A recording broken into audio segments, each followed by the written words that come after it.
Hello everyone. तो guys अपने paper analysis की सीरीज को कंटिन्यू करते हुए अब हम लोग देखेंगे 22 जनवरी का जो फर्स्ट शिफ्ट का आपका आरआरबी एनटीपीसी का एग्जाम हुआ है उसमें मुझे जीके के क्वेश्चन मिल गए हैं, है ना।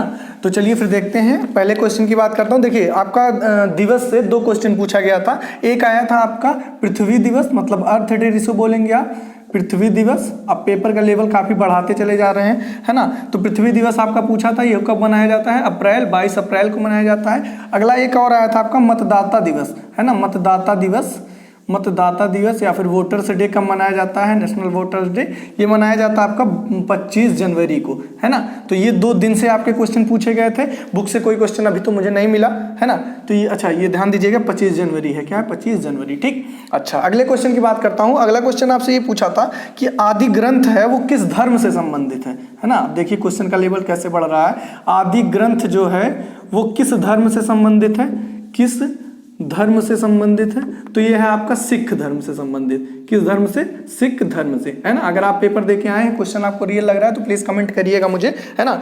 चलिए अगले क्वेश्चन की बात करता हूं। तो अगला क्वेश्चन जो आपसे पूछा था वो पूछा था आपका कि हाँ देखिए, इंद्रधनुष मिशन जो है, इंद्रधनुष मिशन, इंद्रधनुष मिशन ये जो है ये किससे संबंधित है? ये है आपका इंद्रधनुष मिशन, तो ये स्वास्थ्य मंत्रालय द्वारा जारी किया गया था। और ये है मतलब बाल टीकाकरण, मतलब बालकों के टीकाकरण से संबंधित, बाल टीकाकरण से संबंधित है आपका क्या? इंद्रधनुष मिशन, ठीक है। चलिए अगला क्वेश्चन की बात करता हूँ। अगला क्वेश्चन जो आपसे पूछा था वो पूछा था यूएन की आधिकारिक भाषा, है ना, ऑफिशियल लैंग्वेज ऑफ यूएन की आधिकारिक भाषा, ठीक है, आधिकारिक भाषा। अब ध्यान दीजिएगा, आधिकारिक भाषा, इसकी टोटल जो है, अच्छा हाँ ऐसा आया था क्वेश्चन कि आपका इनमें से कौन यूएन की भाषा नहीं है, मतलब ऑफिशियल लैंग्वेज नहीं है। तो अब ये तो मुझे ऑप्शन पता नहीं, बट जो है भाषाएं वो मैं आपको बता दे रहा हूँ। तो इसकी टोटल 6 भाषाएं हैं, है ना, जिसमें से आपका है कौन कौन सा? देखिए 2 तो मेन है, एक है आपका फ्रेंच, है ना, फ्रेंच है, और एक मैं बता रहा हूँ आपको फ्रेंच और इंग्लिश, ये दोनों आपकी मेन भाषाएं हैं, है ना। और इसके अलावा जो 4 हैं उनको मैं बता दे रहा हूँ। एक है आपका अरेबिक है, ठीक है, अरेबिक है। और है आपका कौन सा? चाइनीज है, कौन है? चाइनीज है। 1 2 3 4 हो गया, और 2 और हैं। एक है आपका रशियन, एक हो गया रशियन, और है एक आपका स्पेनीज, ठीक है। ये आपकी टोटल 1 2 3 4 5 6 भाषाएं हैं। आपसे पूछा था इनमें से कौन सा नहीं है, तो इनके अलावा कोई ऑप्शन रहा होगा वही आपका क्या हो जाएगा? करेक्ट हो जाएगा, ठीक है। चलिए अगले क्वेश्चन की बात करता हूं। अगला क्वेश्चन जो आपसे पूछा था, देखिए ऐसा भी आप देखिए बार बार पूछ रहा है मौलिक मतलब अब क्वेश्चन को सीधा ना पूछ के टेढ़ा पूछ रहा है। मतलब देखिए एक क्वेश्चन ये भी आया है कि मौलिक अधिकार नहीं है ना। अब कौन मौलिक अधिकार नहीं? अगर आप मौलिक अधिकार के बारे में जानते हैं पूरा, मौलिक अधिकार नहीं है, अधिकार नहीं है। तो अगर आपको ये ऐसा क्वेश्चन आया था तो आपको इसके लिए पूरा मौलिक अधिकार पढ़ना पड़ेगा, जो कि मैं अपने जीके जीएस की ट्रिक में पढ़ाया हूं। आपको वीडियो के डिस्क्रिप्शन में या फिर यहाँ पे मैं लिंक दे दूंगा, वहां देख लीजिएगा, ठीक है। जीके जीएस ट्रिक्स के नाम से लिंक मिलेगी आपको डिस्क्रिप्शन में भी, ठीक है।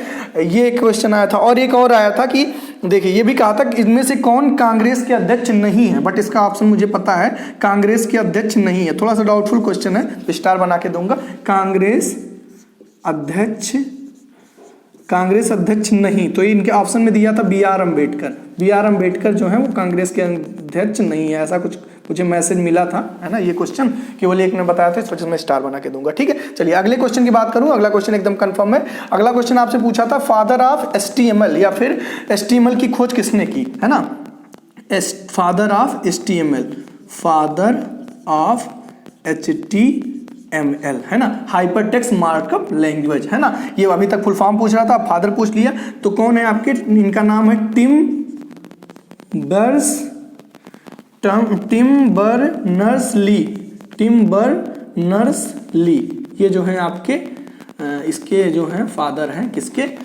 Tim Berners-Lee, father of HTML। चलिए अगले क्वेश्चन की बात करता हूं। जो अगला क्वेश्चन आपसे पूछा है वो पूछा है, ध्यान दीजिएगा, पूछा था कि आपका जस्ट अ मिनट, हाँ देखिए पूछा था कि हाथी उत्सव, है ना, हाथी उत्सव जो है ये कहाँ मनाया जाता है? हाथी उत्सव, है ना, कह सकते हैं एलिफेंट फेस्टिवल कहाँ मनाया जाता है? तो ये देखिए मैं 2 चीज बता रहा हूँ, या फिर इसी को क्या बोला जाता है, अभी तक क्या पूछता था, पिंक सिटी किस शहर को कहा जाता है, तो जयपुर को बोला जाता है ना, पिंक सिटी मतलब गुलाबी शहर, ठीक है, पिंक सिटी।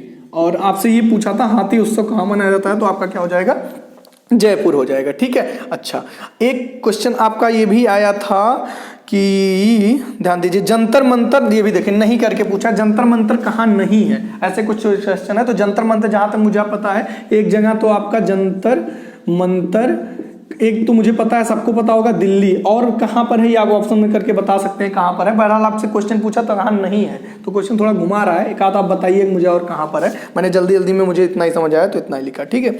चलिए अगले क्वेश्चन की बात करता हूँ। अगला क्वेश्चन जो आपसे पूछा था कि हाँ ये भी था कि आर्टिकल 28 है ना, आर्टिकल 28 से संबंधित कुछ आया था, आर्टिकल,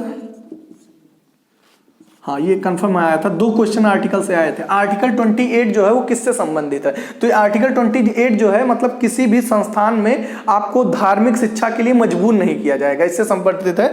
तो धार्मिक शिक्षा लेने के लिए बाध्य नहीं, इसके बारे में बताया गया है आपको, धार्मिक शिक्षा के लिए बाध्य नहीं है कोई भी, है ना, ये बताया गया आपका आर्टिकल 28 में, ठीक है। एक ये क्वेश्चन हो गया, ठीक है। अच्छा अगले क्वेश्चन की बात करता हूं। अगला क्वेश्चन यहाँ पे मैं राइट कर दे रहा हूं, ठीक है, ध्यान दीजिएगा ताकि आपको स्क्रीनशॉट लेने में आसानी हो।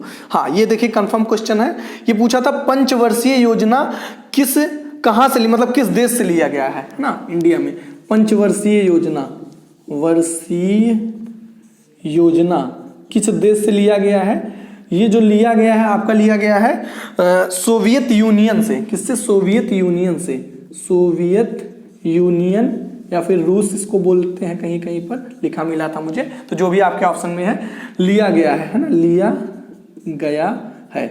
ये लिया जब गया था तो कौन थे आपके क्या कहते हैं उस समय आपके जवाहरलाल नेहरू थे, है ना, उन्हीं की अगुवाई में ये लिया गया था आपका पंचवर्षीय योजना, कहाँ से, सोवियत यूनियन से, ठीक, कहीं कहीं आपको रूस भी लिखा मिलेगा।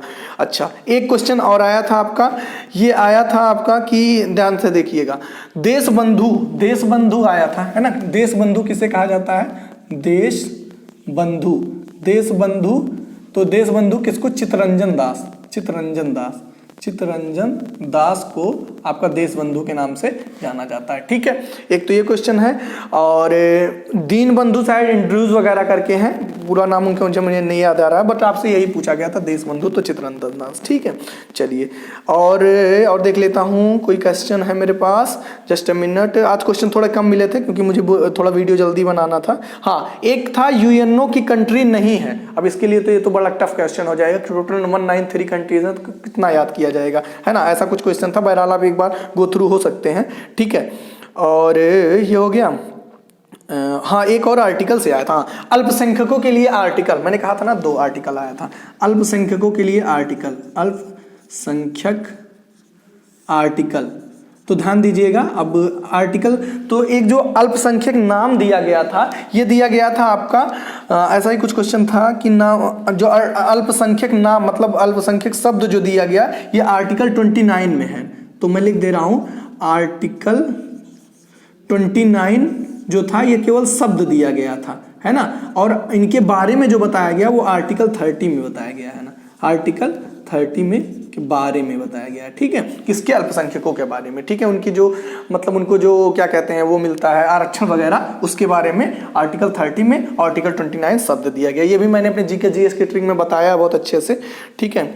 और ये हो गया पंचवर्षीय हो गया, आदि ग्रंथ मैंने बता ही दिया।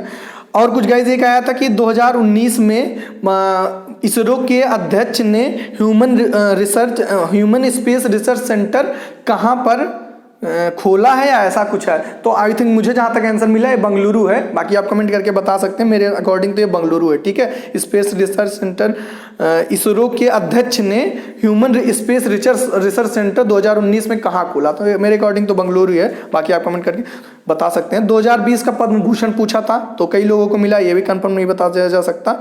और एक कोई इंदिरा गांधी प्रयोगशाला से आया था, है ना, वो मैं जल्दी से क्वेश्चन सुन नहीं पाया, तो जो डाउट है मैं ओरली बता दे रहा हूँ, आपके पास है तो बता सकते हैं आप। और बस यही गाइस मुझे मिला था। क्वेश्चन जो कि जीके के हैं, कुछ कंप्यूटर वो क्या कहते हैं उसकी क्वेश्चन भी मुझे मिले हैं, क्या कहते हैं मैथ के, बट वो क्वेश्चन थोड़े से मतलब मिसमैच कर रहे थे। तो आप लोग सेकंड शिफ्ट की वीडियो जरूर देखिएगा, वहां मैं अच्छे से आपको मैथ के मतलब ऑल शिफ्ट के मैथ के क्वेश्चन, जीके के क्वेश्चन तो मैं सेकंड शिफ्ट फर्स्ट बता दीजिएगा और रिमेनिंग मैं सेकंड शिफ्ट में बता दूंगा, ठीक है। तो आप सेकंड शिफ्ट की वीडियो जल्दी देखिएगा, थोड़ी सी डिले आएगी वीडियो, मान के चलो मैक्सिमम टाइम 7:30 तक मैं अपलोड कर दूंगा। तो आप विजिट करते रहिएगा चैनल पर, और चैनल को इसी वजह से कह रहा हूँ सब्सक्राइब कर लीजिए और बेल आइकन प्रेस कर लीजिए ताकि आपको तुरंत नोटिफिकेशन मिल जाए, ठीक है। वीडियो कैसे लगी जरूर बताइए कमेंट करके। मिलते हैं नेक्स्ट वीडियो में। Thank you guys for watching my video. Don't forget to share and subscribe and, और हाँ लास्ट में भी कहूंगा एक बार जाते जाते आप प्लीज एक बार डिस्क्रिप्शन में विजिट करिएगा, वहां पे आपको बहुत इंपॉर्टेंट लिंक्स मिलेंगी। आप जैसे रीजनिंग रामबाण वीडियो 11 घंटे की काफी लोगों द्वारा पसंद किया जा रहा है, तो आप जरूर उसको देखिएगा, ठीक है। Thank you guys.